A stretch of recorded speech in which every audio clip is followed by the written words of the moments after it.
and failure to perform in the bedroom.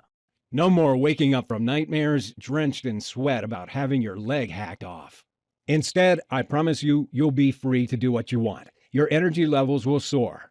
The fat will melt away from your frame, and you'll improve every single one of your health markers.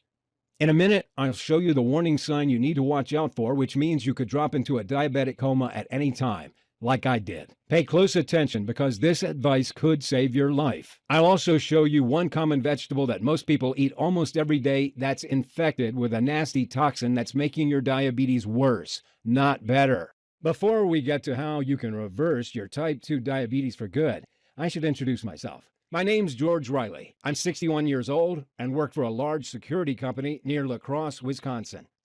I'm a perimeter security team leader, and I have 6 guys on my team. I'm married with 2 grown-up sons, Mike and Julian, 1 grandson, Lucas, and another on the way. For 18 years, I was a patrol officer in the police force. Then one morning, as I was out on a bust, my leg was hit by a stray bullet, which damaged my kneecap. I took medical retirement and switched to working private security because I've always felt responsible for the safety of others. I'm married to my beautiful wife, Linda. We enjoy eating out at restaurants and sharing a delicious dessert after our meal, such as ice cream with chocolate cake or warm apple pie. I'm going to tell you how you can enjoy these foods too, without guilt or worry, and be free of diabetes type 2. Telling my story is deeply emotional for me, but it's too important to keep from you, and it could save your life. I was in my early 50s at this time, and our 2 children had grown up and moved out. We were enjoying a new freedom at that time of our life. I took my health for granted because I felt fine. Until one day in early March that year, I started noticing some unusual symptoms. I'd have uncontrollable cravings for sweet buns and desserts like profiteroles. I'd often be thirsty and feel tired. All this made it difficult to work. We thought it was fatigue from working shifts, but a visit to the doctors revealed something completely different. I was diagnosed diabetic. It caught me by surprise, like a slap in the face. I knew nothing about diabetes, but I trusted I was in good hands with my doctor. From that day on, he prescribed metformin, and I went for monthly checkups on my blood sugar.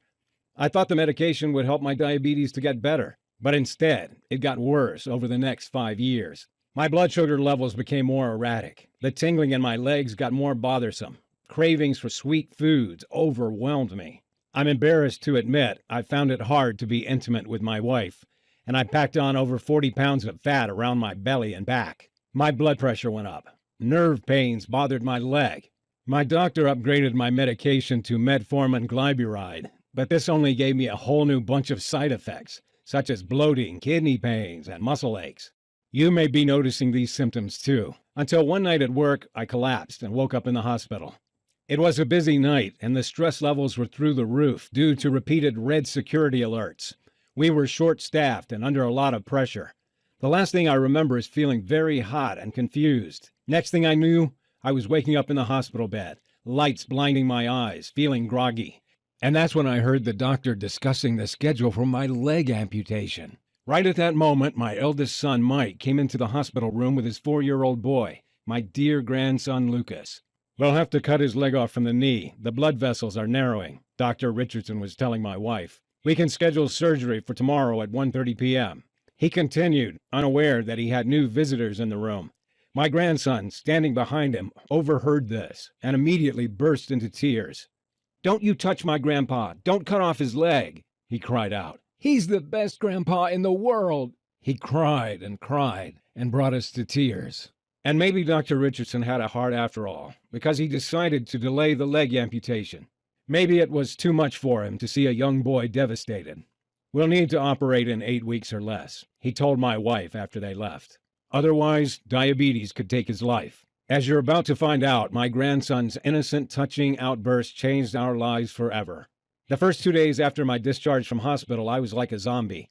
I lay around feeling sorry for myself, hardly speaking, and contemplating life in a wheelchair. I kept thinking of my son Julian's wedding coming up in a few months. Would I still be alive to see him marry his beautiful fiancée from Japan? I felt physically sick imagining how the wedding photos would look with me in a wheelchair.